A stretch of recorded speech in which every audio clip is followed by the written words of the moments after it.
পথে যেন আমাদের রেখে কবরে যাওয়া তৌফিক দান করেন। সকলে বলুন আমিন। একটু মহব্বতে দরুদ শরীফ। আল্লাহুম্মা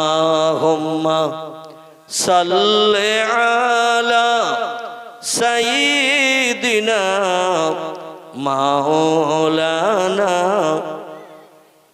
ওয়া আলা আলি সাইয়্যিদিনা মাওলানা মুহাম্মদ। আমার ভাইরা, তাহলে দুটি দিনের মর্যাদা বেশি আর তিনটি রাতের মর্যাদা বেশি। তিনটি রাতের একটি রাতের নাম হলো রজব মাসের প্রথম তারিখের রাত, 2 নম্বর হলো 14 শাবান দিনগত রাত, 3 নম্বর হলো লাইলাতুল কদরের রাত। এই তিনটি রাতের মর্যাদা বেশি। দিনের মর্যাদা কেমন বেশি, রাতের মর্যাদা কেমন বেশি, আসুন এবার আপনার সামনের দিকে একটু এগিয়ে যাই। এক মনে স্থির ভাবে তত্ত্বটা শুনুন। আল্লাহ যেন আমাদের নসিবে তাদের মতো আমল করি, জীবনের মনস্কামনা পূর্ণ করি। আল্লাহ যেন শখ শান্তি আমাদের মিটান। জোরে বলুন একটু আমিন। প্রিয় নবী মুহাম্মদুর রাসূলুল্লাহ সাল্লাল্লাহু আলাইহি ওয়াসাল্লাম একজন প্রিয় সাহাবী ছিলেন। লোকটির নাম আমি বলবো এবং তার স্ত্রীর নামও আপনাদের কাছে বলবো। স্ত্রীর নাম হলো উম্মে সালমা, লোকটির নাম হলো আবি সালমা। জোরে বলুন একটু সুবহানাল্লাহ। নবীর মহব্বতের ভক্ত, মহব্বতের সাহাবী। সাহাবীর নাম হলো আবু সালমা, আর সাহাবিয়া নারীর নাম হলো, স্ত্রীর নাম হলো উম্মে সালমা। প্রিয় নবী মুহাম্মদ রাসূলুল্লাহ মসজিদে নববীতে আসরের নামাজ আনতে, কোনদিন বা ফজরের নামাজ আনতে, কোনদিন বা এশার নামাজ আনতে বক্তৃতা দিতেন, ওয়াজ নসিহত করতেন। তো অধিকাংশ দিন রাতের বেলা খুব একটা বক্তৃতা দিতেন না, কারণ অনেক দূর দূরান্ত থেকে সাহাবীরা হেঁটে হেঁটে আসতো মসজিদে নববীতে নামাজ আদায় করার জন্য। নবী বলেছেন, আমার হাতে গড়া মসজিদে কোনো ব্যক্তি যদি একটা না 40 ওয়াক্ত নামাজ আদায় করে বা জামাত ইমামের পিছনে, আমি মুহাম্মদ রাসূলুল্লাহ বলছি তাকে জান্নাতে নিয়ে যাওয়ার দায়িত্ব স্বয়ং আমার কাঁধে চেপে গেল। কত ওয়াক্ত? 40 ওয়াক্ত নামাজ বা জামাত ইমামের পিছনে যদি কোনো ব্যক্তি একটা না আদায় করে, ওই লোকটিকে জান্নাতে যাওয়ার দায়িত্ব আমার কাঁধে চেপে গেল। এমনকি জান্নাতে নিয়ে যাওয়ার জন্য আমার উপরে ওয়াজিব হয়ে গেল। ফরজের পরের স্টেজ হলো ওয়াজিব। নবী বলছেন সেই ওয়াজিবের দায়িত্ব আমার কাঁধে চেপে গেল।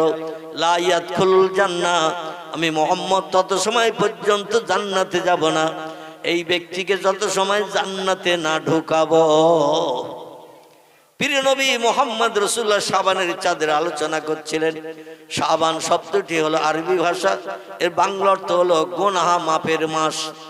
আমরা সাবান দিয়ে যেমন গায়ের ময়লা পরিষ্কার করি, জামা কাপড় পরিষ্কার করি, আল্লাহ বান্দার দেখে যত ময়লা মাখবে এই ময়লাগুলো পরিষ্কারের জন্য বছরে একটা মাস করে আল্লাহ ময়লা পরিষ্কারের মাস দান করেছেন। এই মাসটির নাম হলো পবিত্র শাবান। প্রিয় নবী মুহাম্মদ রাসূলুল্লাহ সাল্লাল্লাহু আলাইহি ওয়াসাল্লাম তিনি মসজিদে নববীতে আসরের নামাজ আনতে, সাহাবীরা বলেন কুমিয়া ইয়াল আসহাব, এই সাহাবীরা নামাজ আনতে একটু বসে যাও, এই মাসের গুরুত্ব মর্যাদা সম্পর্কে কিছু আলোকপাত করব, যাতে এই মাসের মর্যাদা সম্পর্কে তোমরা জানা বোঝা করে মাসটার মর্যাদা দিয়ে জীবনের সুখ শান্তি আল্লাহর কাছ থেকে মিটিয়ে নিতে পারো। কারণ এই পবিত্র রাতে 14 শাবান দিনগত রাতে যে ব্যক্তি বেশি বেশি করে নফল নামাজ পড়ে, রাত জাগে, তাসবিহ তাহলিল পাঠ করে, আল্লাহ পাক রব্বুল আলামিন তার দোয়া দাবিল কবুল না করে পারেন না। প্রিয় নবী মুহাম্মদ রাসূলুল্লাহ নামাজ আনতে মসজিদে নববীর ভিতরে এই মাসের মর্যাদা সম্পর্কে আলোচনা করছেন। এমনকি বলছেন, কারো যদি কিছু জীবনের দুঃখ দুর্দশা থাকে, অভাব থাকে, সমস্যা থাকে, আল্লাহর রেজামন্দির জন্য একটু বেশি বেশি করে নফল নামাজ আদায় করবে। নফল নামাজ আদায় করে ভোর হওয়ার আগে, পূর্ব দিকে সূর্য উদয় হওয়ার আগে আল্লাহ কোরআনে বলছেন, সালামুন হিয়া হাত্তা মাতলাইল ফজর, তুলিয়ে ফজর পূর্ব দিকে সূর্য উদয় হওয়ার আগ মুহূর্ত পর্যন্ত এই রাতের ইজ্জতের খাতিরে আল্লাহ পাক রহমতের দরজা খুলে দিয়ে থাকেন। এই জন্য কারো কিছু চাওয়ার থাকে, মজুরি খেটে যদি মজুরি নেওয়ার ইচ্ছা থাকে, ফজরে সূর্য উদয় হওয়ার আগে আল্লাহর কাছে হাত পাতিও, আল্লাহ তোমাকে বঞ্চিত করবেন না। যেটা মনের শখ, যেটা মনের ইচ্ছা, এই রাতে আল্লাহ পাক কবুল করে বান্দার মুখে হাসি ফুটান। হযরত আবু সালমা বিশ্ব নবী মুহাম্মদ রাসূলুল্লাহর মসজিদে এসে আসরের নামাজ অন্তে নবীজি শাবান মাসের মর্যাদা গুরুত্ব সম্পর্কে, যাকে লাইলাতুল বরাত বলা হয়, ভাগ্য বন্টনের রজনী, শবে বরাত বলা হয়। ফার্সিতে সব মানে হলো রাত, বরাত মানে হলো ভাগ্য বন্টন। বাংলা ভাষায় কে বলা হয় ভাগ্য বন্টনের রজনী। আল্লাহ পাক মানুষের ভাগ্যকে পরিবর্তন করেন, তকদিরও পরিবর্তন করে দিয়ে নতুন তকদির তার জন্য বানিয়ে দেন। নবী অন্য হাদিসে বলেছেন, আত-তাকদিরু লা ইয়ারুদ্দু ইল্লা বিদুআ, তকদিরের কোনো পরিবর্তন কোনোদিনই হবে না। আল্লাহ যার তকদিরে যেটা রেখেছেন সেটাই তার নসিবে জুটবে। সাহাবীরা বলে, ইয়া রাসূলুল্লাহ, পরিশ্রম করে কাজকর্ম করে আমরা কি তকদির পরিবর্তন করতে পারবো না? নবী বলেন, একটা মাত্র ক্ষেত্রে তকদির পরিবর্তন হয়, সেটি হলো ইল্লা বিদুআ। বান্দা যখন কারো কাছে হাত না পেতে, কারো কাছে সাহায্য না চেয়ে, জিনের জীবনের মনের দুঃখ দুর্দশা কারো কাছে না জানিয়ে আল্লাহর কাছে যখন জানায়, তবে শর্ত হলো চোখের পানি একটু নির্গত করতে হবে, চোখের পানি বার করতে হবে। আল্লাহ চোখের পানি বড় পছন্দ করেন, কবুল করেন। এই জন্য চোখের পানি মাছির মাথার ন্যায় ছোট্ট ফোঁটা হলো নাকের ডগা পর্যন্ত নামিয়ে দিয়ে দেবে। নাকের ডগা পর্যন্ত যদি চোখের পানি নেমে যায়, আল্লাহ সেই বান্দারে বঞ্চিত করেন না। জোরে বলুন একটু সুবহান। আবু সালমা, নবী সাহাবীরা মসজিদে নববীতে নামাজ আদায় করে পয়গম্বর যে ওয়াজ নসিহত করতেন, বাড়িতে এসে স্ত্রীদের কাছে সেগুলো বলতেন। সাহাবীরা নবীজির মুখে যে সমস্ত ওয়াজ নসিহত মসজিদে নববীতে শুনতেন, বাড়ি এসে বিবিদের কাছে বলতেন, আর বিবিরা সেগুলো আমল করার জন্য ব্যতিব্যস্ত হয়ে পড়তেন। জোরে বলুন একটু সুবহানাল্লাহ। আবু সালমা বলেন, বিবিরি, এই শাবান মাসের একটা গুরুত্বপূর্ণ রাত আল্লাহ উম্মতে মুহাম্মাদির জন্য দান করেছেন। এমন কি আল্লাহ পাক কোরআন পাকের ভিতরেও তত্ত্ব জানিয়ে দিয়েছেন যে 1000 মাস রাত জেগে জেগে ইবাদত বندگی করলে যত সওয়াব হবে, খায়রুম মিন আলফি শাহর। আল্লাহ পাক কোরআন পাকের ভিতরে জানিয়ে দিয়েছেন সূরা কদরের ভিতরে। আল্লাহ বলছেন 1000 মাস রাত জেগে জেগে ইবাদত বندگی করলে, উপাসনা করলে, দিনের বেলাও নফল নামাজ পড়লে, এমন করে অন্যান্য নামাজগুলো আদায় করলে যত সওয়াবের অধিকারী হবে, এক রাতের বিনিময়ে তার থেকে খায়রুন আরো বেশি সওয়াব বান্দার নামামলে থলিতে লেখা হবে। এবং নামাজ আদায়ের পরে আল্লাহর কাছে বান্দা যদি জীবনের শখের কথা বলেন, আল্লাহ কোন বান্দারে খালি হাতে ফিরান না। জোরে বলুন একটু সুবহানাল্লাহ। আবু সালমার বিবি জান্নাত হযরত উম্মে সালমা বললেন, স্বামী গো, কবে মরি কবে বাঁচি, আর একটা বছর পরে এই রাত আমাদের নসিবে আসবে।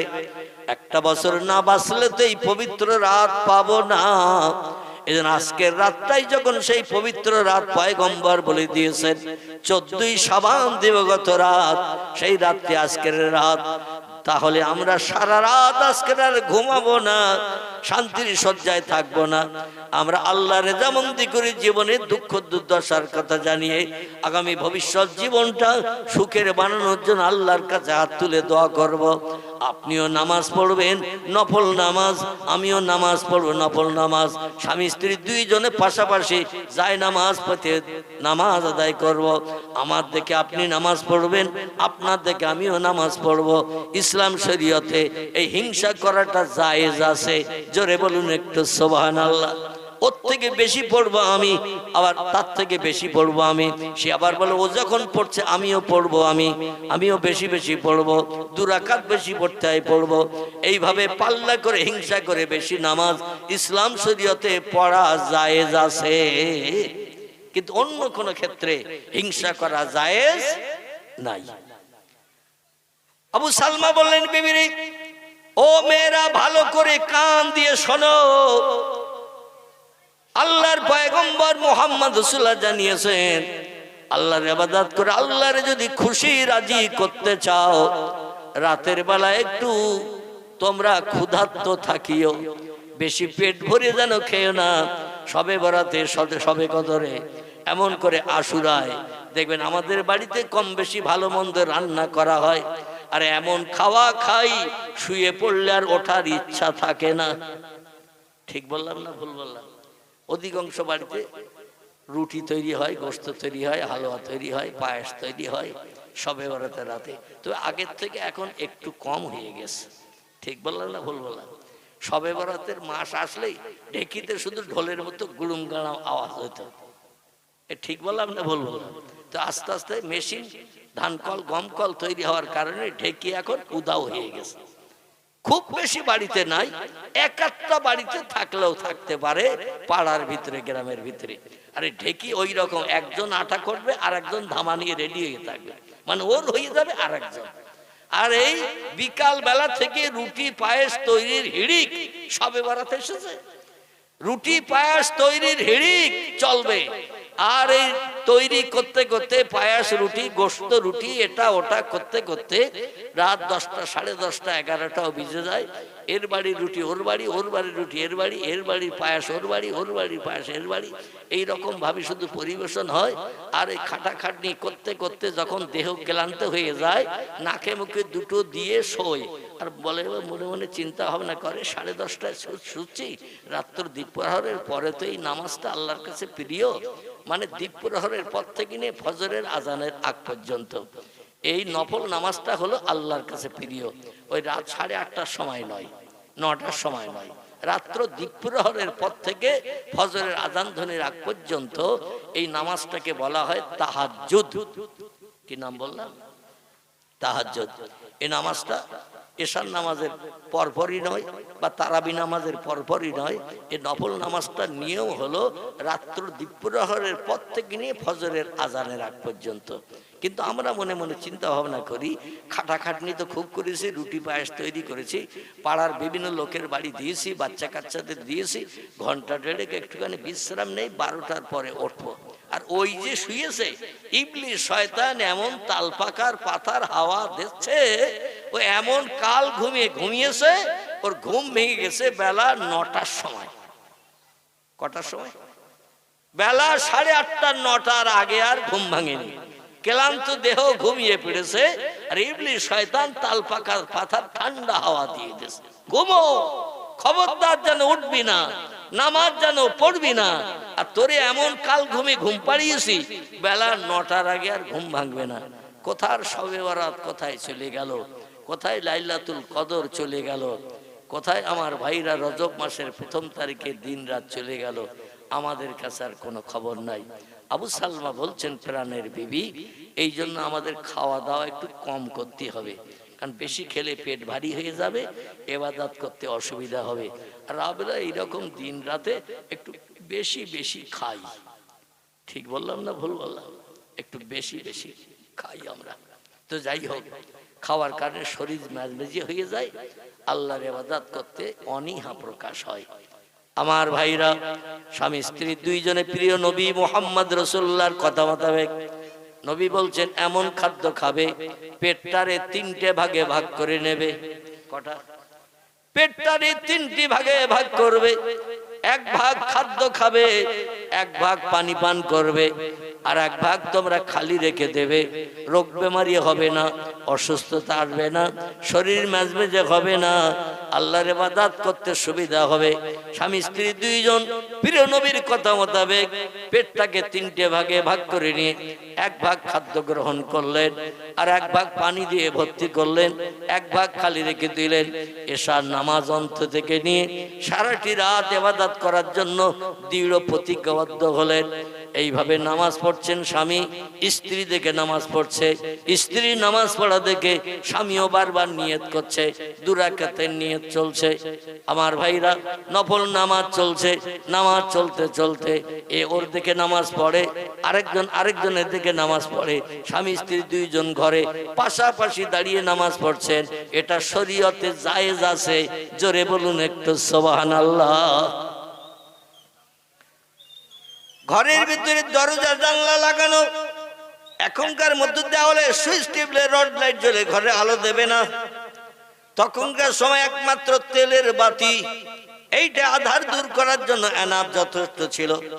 আমরা বাংলা ভাষায় যারা লম্ফ বলি, টেমি বলি। পরবর্তীতে হারকেন তৈরি হয়েছে, নবীর জামানেও সব হারকেন টারকেনের বালাই ছিল না। তেল দিয়ে বাতিতে আগুন দিলে যত সময় তেল থাকে তত সময় আলো জ্বলে। সংসারে কাজকর্ম শেষ হয়ে গেলে টেমি সারা রাত জ্বালিয়ে রাখে না, বন্ধ করে ফেলে, বন্ধ করে বিশ্রামে যায়। কারণ ঘরে লাইট জ্বললে অনেকের ঘুমাতে অসুবিধা হয়। নামাজ চলছে, আর ভোর হয়ে এসেছে, স্বামী স্ত্রী কিছুই জানে না। কারণ ঘরের দরজা জানলা যদি কমপ্লিট লাগানো থাকে, দিনের আলো বাইরে দেখা যাবে, ঘরের ভিতরে বোঝা যাবে না। স্বামী স্ত্রী বলছি, ফজরের আজান ধ্বনির আগ পর্যন্ত আল্লাহর দরবারে দোয়া চাইলে আল্লাহ দোয়া ফেরত দেয় না। এখনো রাত আছে, নামাজ চালাও। একজন আরেকজনকে দেখে নামাজ পড়ছেন, কিন্তু ভোর হয়ে আসে। আল্লাহ বান্দাদের খবর রাখেন না। ইয়ালামু খায়নাতাল আয়ুনে ওমা তুখফিস সুদূর। আল্লাহ বলছেন, তোমরা গোপনে গোপনে অন্তরে যে চিন্তা ভাবনা করেছো, ফজরের আজানের আগে আমার কাছে পরিশ্রমের মূল্য চাবে, কিন্তু ফজরের আজান ধ্বনি আগত, ফজরের আজানের সময় এসে গেছে, আর আজানের পরে পূর্ব দিকে সূর্যোদয় হয়ে গেলে দোয়া দাবি কবুল হবে না, পরিশ্রমটা বেকার হয়ে যাবে। কাক পাখিরা, চিল পাখিরা, ফিঙে পাখিরা, চড়ুই পাখিরা, তোমরা বাসা থেকে বেরিয়ে যাও খাদ্য অন্বেষণের জন্য। ভোরবেলা কোকিলেরা গাছের মাথায় বসে বসে কুহু কুহু করে ভোরবেলা ডাকে না। কোকিলেরা ভোরবেলা ডাকে, চড়ুই পাখিরা বাসা ছেড়ে বেরিয়ে যায়, কিচির মিচির করে। কাগর ডাকতে ডাকতে খাদ্য অন্বেষণের জন্য এক জায়গা থেকে আরেক জায়গায় যায় না। ওরা আওয়াজ করতে করতে যায়, ওরা কিন্তু ওই কাকা করে ডাকে না, চড়ুই পাখি কিচির মিচির করে না। আল্লাহ বলছেন, আমি আল্লাহ আমার নামের জপ জিকির করতে করতে যাই।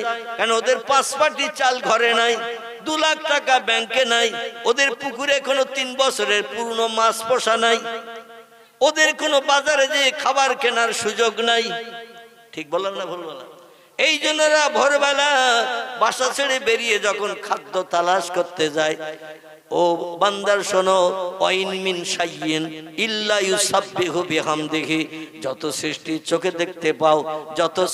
চোখে দেখতে পাও না, সব সৃষ্টি আমি আল্লাহ আমার নামের জপ জিকির করে। লা ইয়াফকাহুনা ইল্লা তাসবিহাহু। ওদের আওয়াজ তোমরা বুঝতে পারো না, কি বলছে ওরা, কি কইছে ওরা একে অপরের সঙ্গে, তোমরা ওটা বোঝো না। কারণ ওদের আওয়াজ বোঝার ক্ষমতা তোমাদের আমি দিই নাই। জোরে বলুন একটু সুবহানাল্লাহ। তবে শোনো, কিছু মানুষের উপর আমি রহম করেছি। ঈসা নবী মায়ের পেট থেকে যখন পৃথিবীতে এসেছে, আমি আল্লাহ পাক 1500 ভাষা 3 দিনের মাথায় আমি আল্লাহ তার মেমোরিতে জমা করে দিয়েছি। তোমরা বাংলা বললে বোঝো, হিন্দি বললে বোঝো, ইংরেজি বললে বোঝো না, ফার্সি বললে বোঝো না। ঠিক না ভুল? পলি, গুজরাটি, মারাঠি, মালয়ালি এরকম ভাষায় কথা বললে আমরা কি বুঝবো? মনে করবো চড়াই পাখির মতো কিচির মিচির করছে, কিছুই বুঝি না। কিন্তু আল্লাহ সব সৃষ্টির ভাষা যিনি দিয়েছেন, ওদের ভাষা তিনি বোঝেন না। এই জন্য আল্লাহ বলছেন তোরা বাসা ছেড়েছিস, 5 পাটি চাল ঘরে নাই, ব্যাংকে টাকা নাই, পুকুরে মাছ পোষা নাই, কোনো বন্ধুর কাছে পয়সা পাস না, পয়সা কালেকশন করে নিয়ে বাজারে যেয়ে বাজার করে আনবি, এমন সুযোগ তো ওদের নাই। এই জন্য ওরা বাসা থেকে বেরিয়ে আমি আল্লাহ আমার নামের তসবিহ পড়তে পড়তে যাই। বলে আল্লাহ যেখানে যাচ্ছি ওখানে যেন অনাহারা না থাকে, তোমার দেয়া রিজিক যেন আমি পাই। আল্লাহ বলছে ইন্নাল্লাহা ইয়ারযুকু মাইয়াশাউ বেগাইরি হিসাব। আমি আল্লাহ হলাম রিজিক দাতা, যার ইচ্ছা করি তার আমি খাদ্য পরিবেশন করি। আমার দেয়া খাদ্য ছাড়া বাড়তি খাদ্য খাওয়ার ক্ষমতা কারো নাই। যত সৃষ্টি আছে সব সৃষ্টির রিজিক আমি আল্লাহ পরিবেশন করে থাকি। জোরে বলুন সুবহানাল্লাহ। স্বামী স্ত্রী দুইজন চিন্তা ভাবনা নিয়েছে, আবার কি বাজার শুরু হয়েছে? ও আসলে ঘি ডললেও কাজ হবে না, আগে বলেছিলাম। তবে খিদিরপুরে মেয়েদের নামে বদনাম দেবে না, ওরা তো আবার শুক্রবারে ভাত দেবে না আমার, ঠিক কিনা? বলে হুজুর আমার নামে বদনাম দেবে, শুক্রবার না খেয়ে বাড়ি যেতে হবে। তো তা যদি বলেন তাও নাই যাবো, তো অন্তত মুখটা বন্ধ কর মা, মুখ বন্ধ কর। আর ভালো না লাগে উঠে বাড়ি যা, কম্বল মুড়ি দিয়ে। এখানে কেন গ্যাস গ্যাস ঘ্যাস ঘ্যাস করছিস তোরা? আহারে পাখিরা বাসা ছেড়ে বেরিয়ে গেছে ভোরবেলা। আর পাখিরা যখন বাসা ছেড়ে বেরিয়ে যায়, ওরা কণ্ঠের আওয়াজ দিতে দিতে যায়। ওদের কণ্ঠের আওয়াজ হলো আল্লাহর নামের জিকির। জোরে বলুন একটু সুবহানাল্লাহ। আবু সালমা ডেকে বলে বিবিরি, ঘরের দরজা বন্ধ, জানালা বন্ধ, আধার কাটে নাই, বাইরে বোধহয় ফর্সা হয়ে গেছে। ফর্সা না হলে কাক পাখিরা, শালিক পাখিরা, চড়ুই পাখিরা তো বাসা ছাড়ে না, নিশ্চয়ই ফর্সা হয়ে গেছে, আলো দেখা গেছে। এই জন্য ওরা বাসা ছেড়েছে খাদ্য আহরণের জন্য, খাদ্য খোঁজ করার জন্য। আমাদের বাড়ির উপর দিয়ে চলে যাচ্ছে, আওয়াজ করতে করতে যাচ্ছে ওদের ভাষায়। আমাদের তো এখনো পর্যন্ত পরিশ্রমের মূল্য চাওয়া হয় নাই।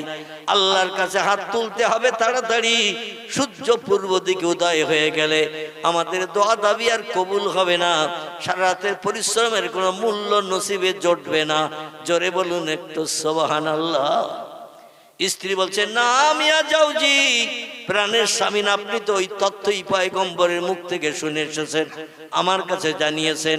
এই জন্যই তো আমরা স্বামী স্ত্রী কন্যা সন্তানকে, সালমা নামের মেয়েটাকে ঘুম পাড়িয়ে রেখে সারা রাত আল্লাহর সন্তুষ্টির জন্য দাঁড়িয়ে দাঁড়িয়ে যায় নামাজে নফল নামাজ আদায় করেছি আল্লাহর রেজামন্দির উদ্দেশ্যে।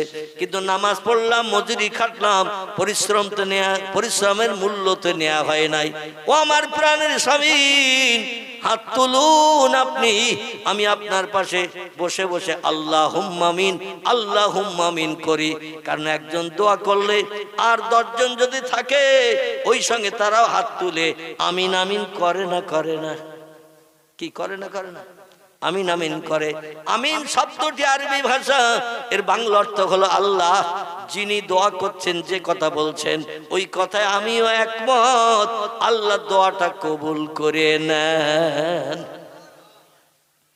স্ত্রী বললেন প্রাণের স্বামী, আমরা সংসারে বড় অভাবী, নবীর গরিব সাহাবীদের ভিতরে আমরা একজন। আমাদের বিল্ডিং নাই, পাথরের গুহার ভিতরে আমরা বসবাস করি। কোথায়? পাথরের পাহাড়ের পাথরের গুহার ভিতরে আমরা বসবাস করি। এ প্রাণের স্বামী, নুন আনতে পান্তা ফুরোয়, পান্তা আনতে নুন ফুরোয়। কোনদিন মজুরি হয়, কোনদিন আপনার মজুরি হয় না।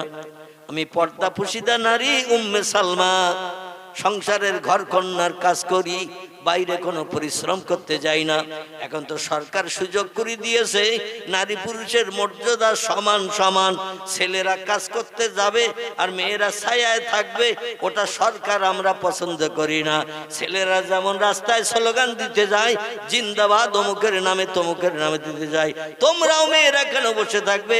ছেলেদের যেমন সরকারি ফ্যাসিলিটি, মেয়েদেরও তেমন সরকারি ফ্যাসিলিটি, বরং মেয়েদের ফ্যাসিলিটি ছেলেদের থেকে এখন বেশি না কম?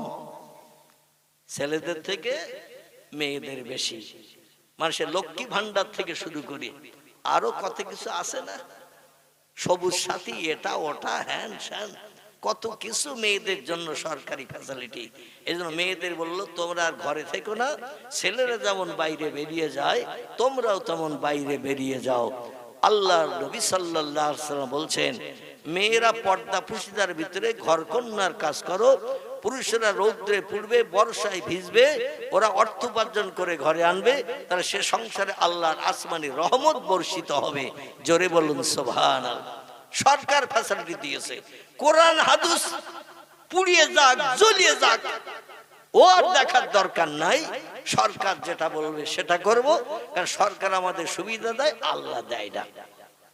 এটা অধিকাংশ মেয়ের মগজের চিন্তা ভাবনা কিনা, আল্লাহ তো কিছু দেয় না।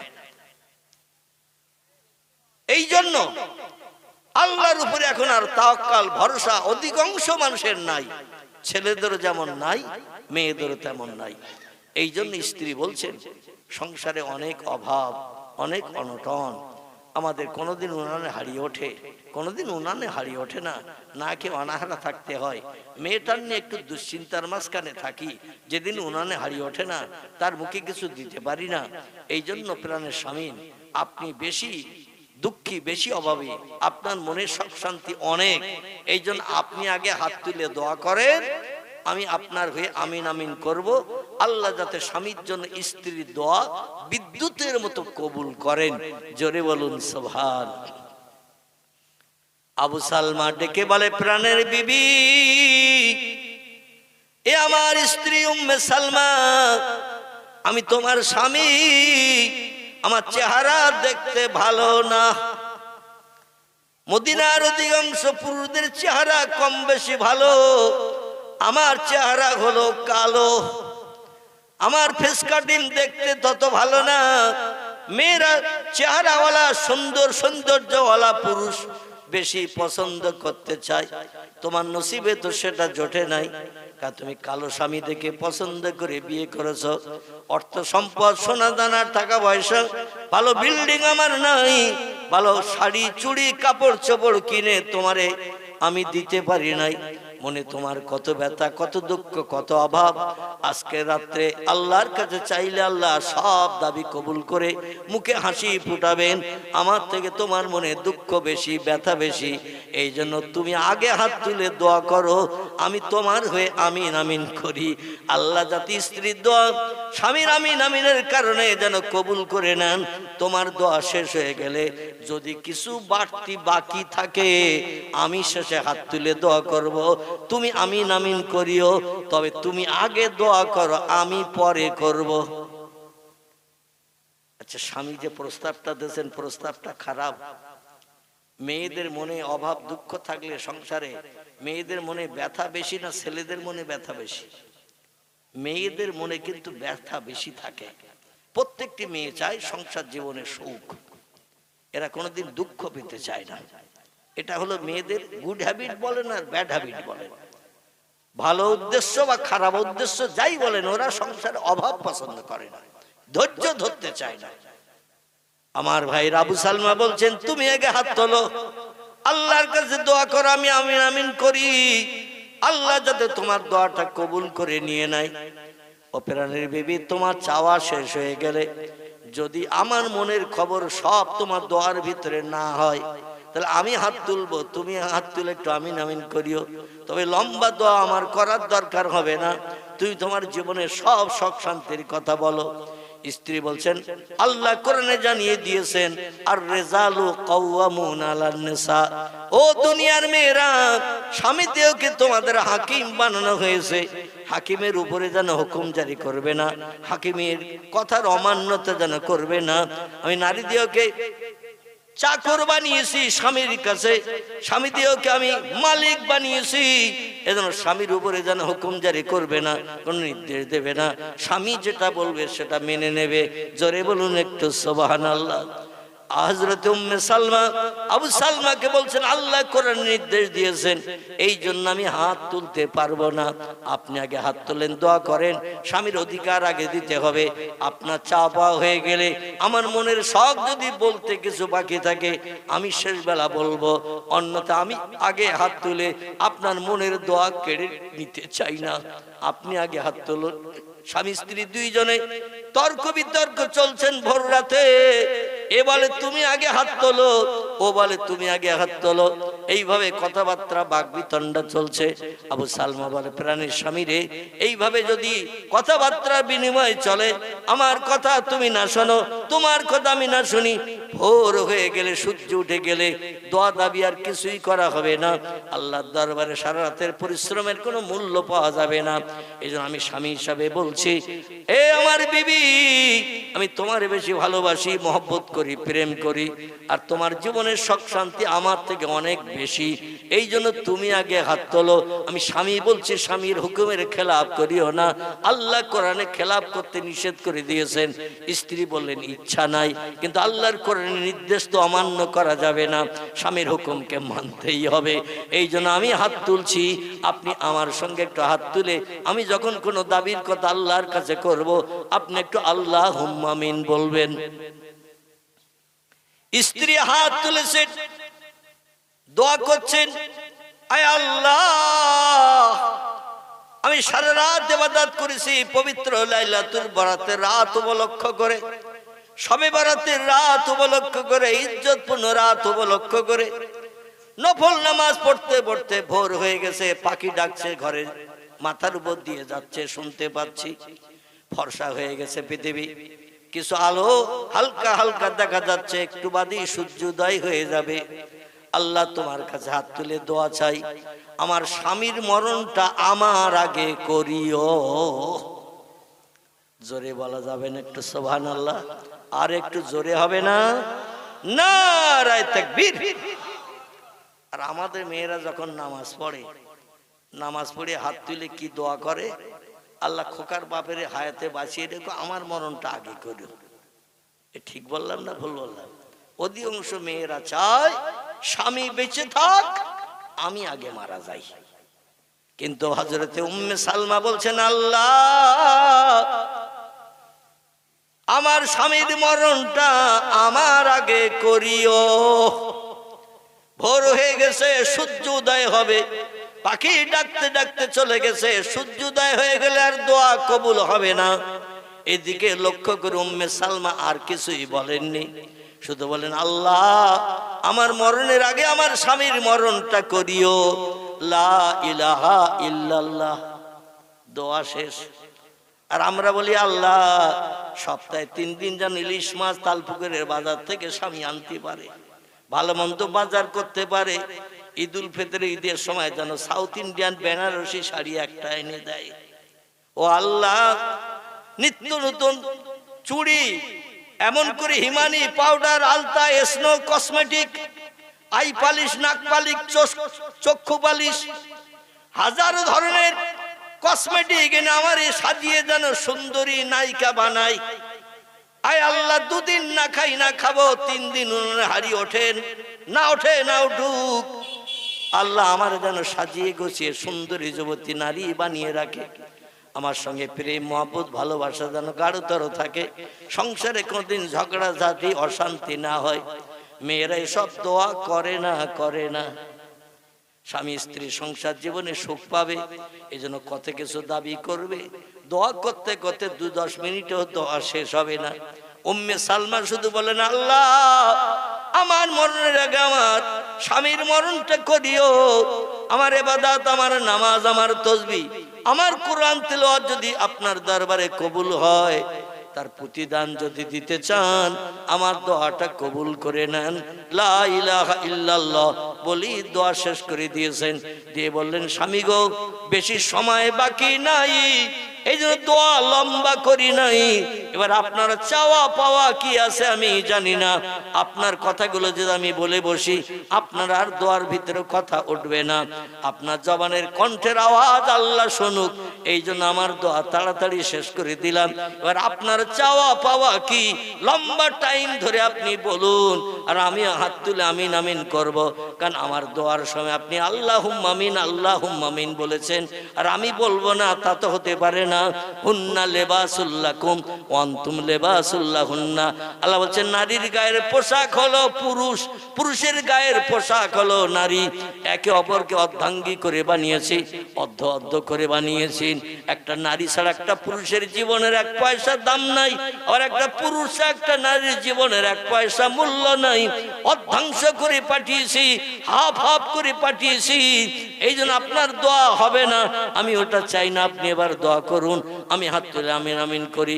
হযরত আবু সালমা বলছেন, আল্লাহ এত কিছু চাওয়ার থাকতে আমার স্ত্রী হাত তুললো, আর আমিও বাধ্য হয়ে কথা দিয়েছিলাম তাই হাত তুলে আল্লাহুম্মা আমিন বলেছি।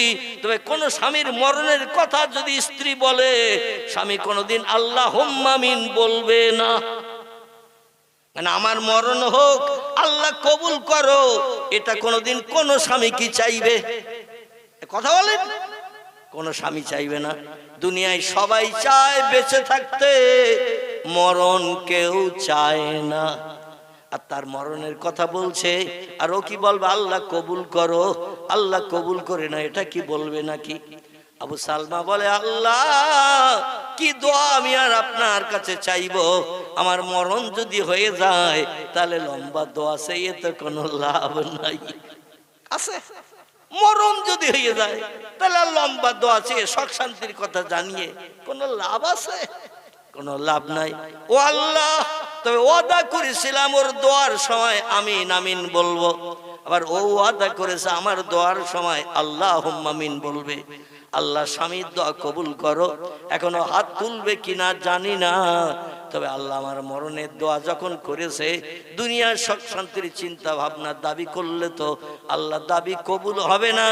স্ত্রীর দোয়া যদি পবিত্র রাত্রে আপনি কবুল করেন, তাহলে আমি একটা দোয়া আপনার কাছে চাইছি, আমার যখন মরণ হয়ে যাবে, স্ত্রীর দোয়া কবুল করলে আমার মরণ অবশ্যই হবে। আর আমার মরণ যখন হয়ে যাবে, আল্লাহ আমার থেকে একটা ভালো স্বামী আমার স্ত্রীর কপালে জুটিয়ে দিও। একটু জোরে বলা যাবে না? আচ্ছা, এই পৃথিবীর কোন স্বামী স্ত্রীর আর একটা ভালো স্বামী জুটুক বলবে? বলবে না। কিন্তু স্বামী বলছেন, আল্লাহ স্ত্রীর দোয়া যদি কবুল হয় আপনার দরবারে, নবীজির কথা মোতাবেক এই পবিত্র রাত্রে আমার মরণ যদি হয়, মরণ হয়ে গেলে স্ত্রীর আবার নতুন বিয়ে করার সুযোগ পাবে। স্বামী বেঁচে থাকতে কোন স্ত্রী নতুন বিয়ে করতে পারবে? শরীয়তের বিধান নাই। তবে স্বামী মারা গেলে 4 মাস 10 দিন ওকে ধৈর্য ধরে থাকতে হবে। কদিন? 4 মাস 10 দিন। কোন স্বামী সংসারে স্ত্রীর সঙ্গে অশান্তি হলে স্ত্রীকে যদি তালাক দেয়, এই তালাক দেওয়া স্ত্রীকে 3 মাস 10 দিন পরে আবার বিয়ে দেওয়া যায়। কদিন পর? 3 মাস 10 দিন পরে আবার বিয়ে দেওয়া যায়। কিন্তু স্বামী যদি মারা যায়, শরীয়তের বিধান আবার একটু বাড়তি সময় ধৈর্য ধরে সবর করে থাকতে হয়। সেটা হলো 4 মাস। 4 মাস অতিবাহিত হয়ে গেলে আমার স্ত্রী নতুন বিয়ে করার সুযোগ পেয়ে যাবে। গো আল্লাহ, তো আমার চেহারা দেখতে ভালো না, নতুন স্বামী যেটা ওর কপালে জুটবে। কারণ যৌবনাক্ত মদিনার কয়েকটা সুন্দরী নারীর ভিতরে আমার স্ত্রীও ওই নম্বরে পড়ে।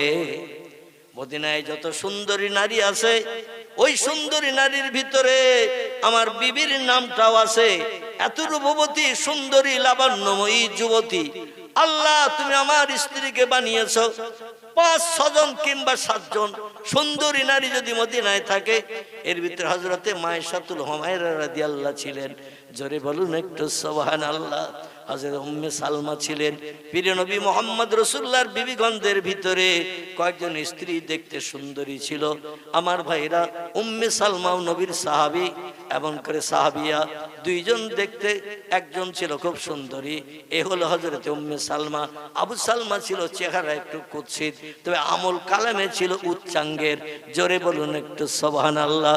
আল্লাহর কাছে হাত তুলে বলে, আল্লাহ আমার স্ত্রীর দোয়া কবুল হলে আমার মরণ হয়ে যাবে, আর আমার মরণের পর আমার বিবির নসিবে একটা ভালো স্বামী, উত্তম স্বামী, চেহারাবার সুন্দর দর্শনীয় স্বামী জুটিয়ে দিয়ে মনের দুঃখ, তাপ, ব্যথা, বেদনা, অভাবগুলো দূর করে দিয়ে তার কলিজা তুমি ঠান্ডা করিও। দুইজনের দোয়া এই ভোরবেলা আল্লাহর দরবারে পবিত্র রাতে কবুল হয়ে গেছে। জোরে বলুন সুবহানাল্লাহ। কারণ দুইজন স্বামী স্ত্রী চোখের পানি নির্গত করেছেন সারা রাতের পরিশ্রমের মূল্য নেয়ার জন্য, আল্লাহর দরবারে কেঁদে দোয়া করেছেন, যার কারণে আল্লাহর দরবারে দুইজনের দোয়া কবুল হয়ে গেছে। স্বামী স্ত্রী দুইজন এবার এক জায়গায় দোয়া শেষে বলছেন, বিবি রে, স্ত্রী প্রথমে বলছেন, প্রাণের স্বামী, আপনার এত কিছু চাওয়ার থাকতে আপনি আমার জন্য নতুন স্বামীর দোয়া কেন করলেন? আমি তো নতুন স্বামী চাই না। আবু সালমা বলছে, বিবি রে, তোমারও হাজার ধরনের চাহিদা ছিল, মেয়েদের চাহিদার শেষ থাকে না, এত কিছু তোমার জীবনে চাওয়ার ছিল, কিচ্ছু না চেয়ে তুমি আমার মরণের কথা কেন বললে? আমার মরণের কথাটা বাদ দিয়ে কি কোনো কিছু চাওয়া যেত না? উম্মে সালমা বলছেন, প্রাণের স্বামী, কিছু চাওয়া যাইতো, কিন্তু আপনি আমার একটা নতুন স্বামীর কথা কেন বললেন? দুইজনের ভিতরে মতদ্বন্দ্ব শুরু হয়ে গেল। উম্মে সালমা বলে, প্রাণের স্বামী, আপনার মরণের কথা আমি কেন বলেছি সেটা কি আপনি শুনবেন? স্বামী বলছেন, না মিয়া জাওজাতি, প্রাণের বিবি রে, দুনিয়ায় এত কিছু মেয়েদের চাওয়া থাকতে আমার মরণের কথা কেন এই দোয়ায় তুমি পবিত্র রাতে বললে? একটু তথ্য দাও, শুনে খুশি হই। স্ত্রী বলছেন, প্রাণের স্বামী, পয়গম্বর মুহাম্মদ রাসূলুল্লাহ জানিয়েছেন যে স্ত্রীরা স্বামীর মরণের সময় সেবা যত্ন করবে, দেখভাল করবে, পেশাব পায়খানা পরিষ্কার করবে, গালে তুলে খাওয়াবে, যত্ন খাতির করবে, হাসরের মাঠে ওই স্ত্রী স্বামীর সঙ্গে জান্নাত হালাল বানাবে। যে স্ত্রী স্বামীর মরণের সময় দেখভাল করবে, সব থেকে কঠিন বিপদের সময় হলো মরণের সময়। মরণের কষ্ট, মরণের জাকান্দানি, অসুস্থ অবস্থায় ঘর পিড়ো হয়ে যায়, বয়সপ্রাপ্ত হয়ে যায়, বয়স্ক হয়ে যায়, চলতে পারে না, উঠতে পারে না, ফিরতে পারে না, বিছান কাতায় পায়খানা পর্যন্ত করে বসে। এই সময়ের সেবা যে মেয়েটি স্বামীর করবে, সেই হলো প্রকৃত স্বামী ভক্ত, সেই হলো প্রকৃত স্বামী ভক্তা। আর ওই মেয়েটি মরণের দিন পর্যন্ত স্বামীর সেবা করে, বাপের বাড়ি না যে, বোনের বাড়িতে যে না যে, মাঝে মাঝে ভিক্ষুকদের কাছ থেকে খবর নেয়, আমাদের সে খোকার বাপ বেশি আছে না মরে গেছে, একটু খবর দাও, ওর জ্বালা যন্ত্রণা সহ্য করতে পারি না, পচা গুয়ের গন্ধার সহ্য করতে পারি না, পেশাব পায়খানা বিকট দুর্গন্ধ, প্রতিদিন পরিষ্কার করতে হয়, ধুতে হয়, জ্বালায় জ্বলে জ্বলে মরছি, এত লোকের মরণ হয়, খোকার বাপের আল্লাহ চেনে না। এখানকার মেয়েরা অবশ্য বলে টলে না, কিছু মেয়েরা বলে, এত লোকের মরণ হয় খবর শুনি, খোকার বাপের আল্লাহ চেনে না, ওর কবে মরণ হবে? তাই জ্বালা যন্ত্রণা সহ্য করতে না পেরে বাপের বাড়ি এসে রয়েছি, মরে গেলে আবার বাড়ি যাব। আমার ভাইরা, এটা হলো দুনিয়ার মেয়েদের চিন্তা ভাবনা, মনস্কামনা।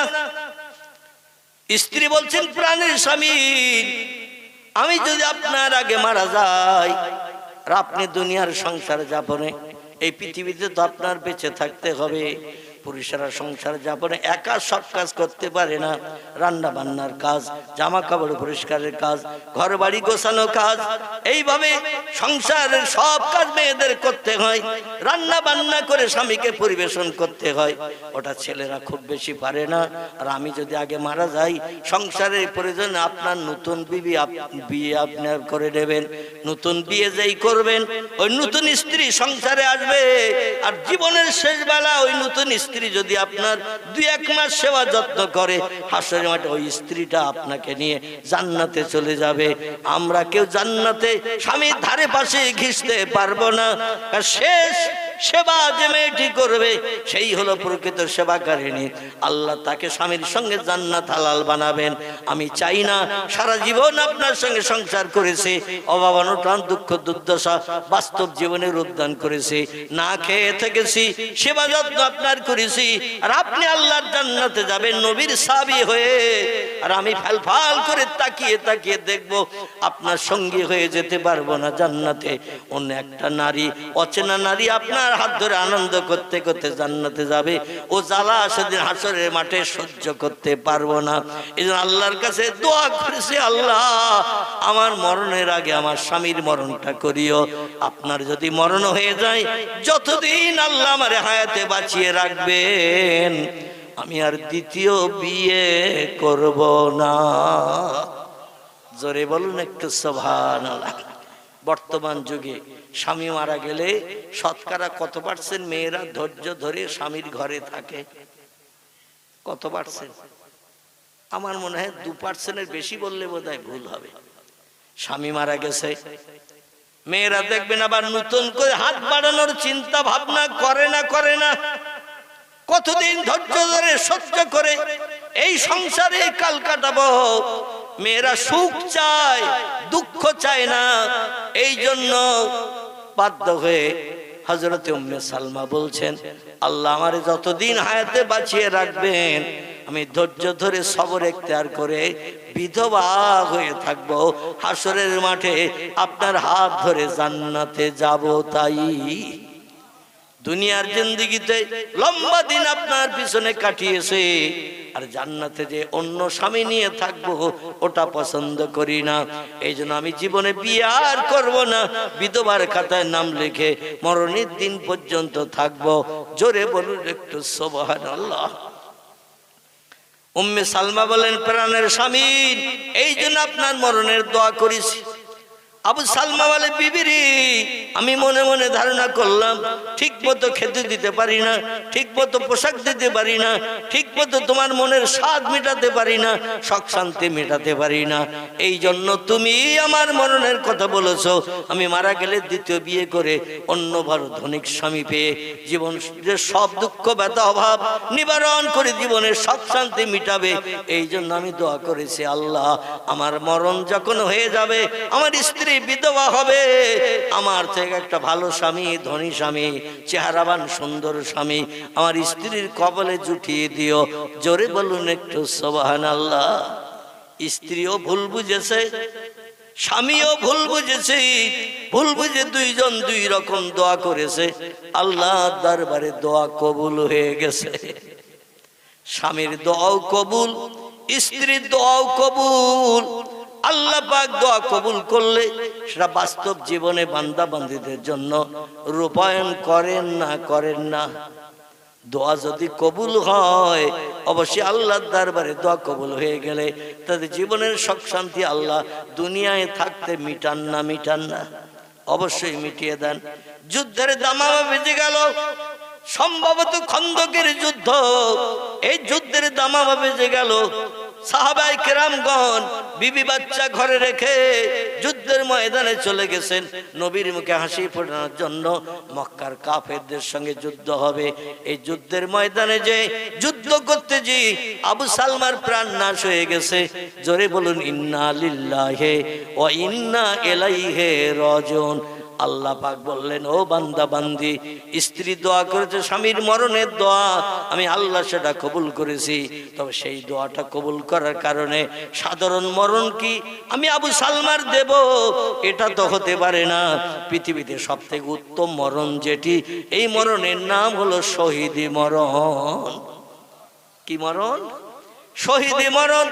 যে মরণ বরণ করে কবরে গেলে আল্লাহ পাক কবরে কোনো আযাব দেন না, কোন বিপদের মাঝখানে রাখেন না। কবরে জান্নাতি নাজনেমাত দান করেন কিয়ামত পর্যন্ত। আবার কবর থেকে যেদিন উঠে হাসরে যাবে, সেদিন আল্লাহ পাক জান্নাত হালাল বানানোর জন্য হিসাব নিকাশের আগে, হিসাব নিকাশ না হওয়া পর্যন্ত কোন ব্যক্তি জান্নাতে যেতে পারবে না। কিন্তু পাঁচটা দলের মানুষ, এরা হিসাব নিকাশ বিহীন আগে জান্নাতে ঢুকে যাবে।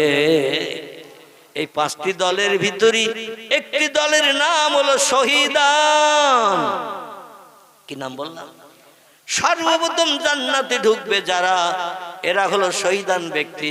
ইসলামের জন্য, কলেমার জন্য, মসজিদের জন্য, মাদ্রাসার জন্য, দিন রক্ষার জন্য যুদ্ধের মাঠে শত্রুদের তরবারিতে জীবন উৎসর্গ করে দি বিবিরা বিধবা বানিয়েছে, সন্তানদের এতিম করে দুনিয়ার মোহমায়া ছেড়ে কবরে চলে গেছে।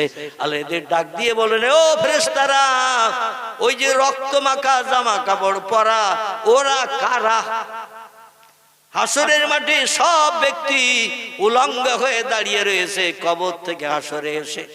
মেয়েদের গায়েও কাপড় নাই, পুরুষের গায়েও কাপড় নাই, সব ব্যক্তি উলঙ্গ, কার গুপ্তাঙ্গ ঢাকার মতো কাপড় নাই, পোশাক নাই, কিন্তু রক্ত মাখা কাপড় অবস্থায় কারা হাসরের মাঠে ঘুরে বেড়াচ্ছে। ফেরেশতারা ডেকে বলবেন, আল্লাহ, রক্তমাখা কাপড় অবস্থায় কবর থেকে উঠে হাসরের মাঠে যারা ঘুরে বেড়াচ্ছেন, এরা হলো আপনার মহব্বতের বান্দা শহীদান। যারা বিবিরে বিধবা বানিয়েছে, সন্তান এতিম করে দুনিয়ার সংসার জীবনে সুখকে লাথি মেরে আপনার মুখে হাসি ফোটানোর জন্য, ধর্মকে কিয়ামত পর্যন্ত পৃথিবীতে চালু রাখার জন্য অকাল মৃত্যু বরণ করেছে যারা, এরাই হলো রক্তমাখা কাপড় পরাওয়ালা। আল্লাহ বলবেন, আমি বিচার শুরু করার আগে ওদের প্রথম জান্নাত হালাল বানিয়ে দিলাম। একটাও রক্তমাখা জামা কাপড় পরা লোক হাসরে থাকতে বিচার শুরু করব না। আল্লাহ বলেন, সেই মরণ আমি আবু সালমার দিলাম। কারে দিলাম? সেই মরণ উম্মে সালমার স্বামী আবু সালমার দিলাম, যাতে হাসরের মাঠে 50,000 বছর লম্বা দিন সূর্যের রৌদ্রে দাঁড়ানোর দরকার থাকবে না। বিচারের জন্য কবর থেকে হাসরে যাবে, আর হাসরের মাঠ থেকে সরাসরি জান্নাতে যাবে। লম্বা দিন সূর্যের রৌদ্রে দগ্ধ হবে না। জোরে বলুন একটু সুবহানাল্লাহ। আবু সালমার জন্য এই নসিব আল্লাহ দান করে দিয়েছেন। বাকি আছে কে? হযরত উম্মে সালমা, ইনি বাকি, দুনিয়ায় বেঁচে আছে। আবু সালমা দোয়া করেছে, আল্লাহ, আমার মরণ যখন স্ত্রীর দোয়ায় আপনি যদি কবুল করে থাকেন, আমার স্ত্রী মরণের আগে আমার মরণটা তো হবে। আমার মরণ হয়ে গেলে ইদ্যত পরিপূর্ণ খাওয়ার পর 4 মাস 10 দিন পেরিয়ে যাওয়ার পরে আমার স্ত্রীকে একটা নতুন উত্তম স্বামী, ভালো চেহারাবান স্বামী, ভালো ধনিক শ্রেণীর ব্যক্তি আমার স্ত্রীর কপালে জুটিয়ে দিয়ে ভবিষ্যৎ জীবনটা সুখের বানিয়ে দিও। জোরে বলুন একটু সুবহানাল্লাহ। যুদ্ধের মাঠ থেকে খবর এসেছে আবু সালমা দুনিয়ায় নাই, শত্রুদের তরবারিতে শহীদ হয়ে গেছে। আর অন্যান্য সাহাবীদের মরণের খবর আসছে। স্ত্রীরা কম বেশি হাউতাস করছেন, ছেলেরা আব্বা আব্বা করে কাঁদে। আস্তে আস্তে 2 দিন 10 দিন পরে মনের দুঃখ নিবারণ হয়। আমাদের মেয়েদের দেখবেন, স্বামী মারা গেলে একটু মায়া কান্না কাঁদে, দৃষ্টিকটু দেখায়, তাই একটু মায়া কান্না কাঁদে, মাথার চুল ছেঁড়ারও পরিকল্পনা করে, হাউতাস করে, বুক চাপড়ায়।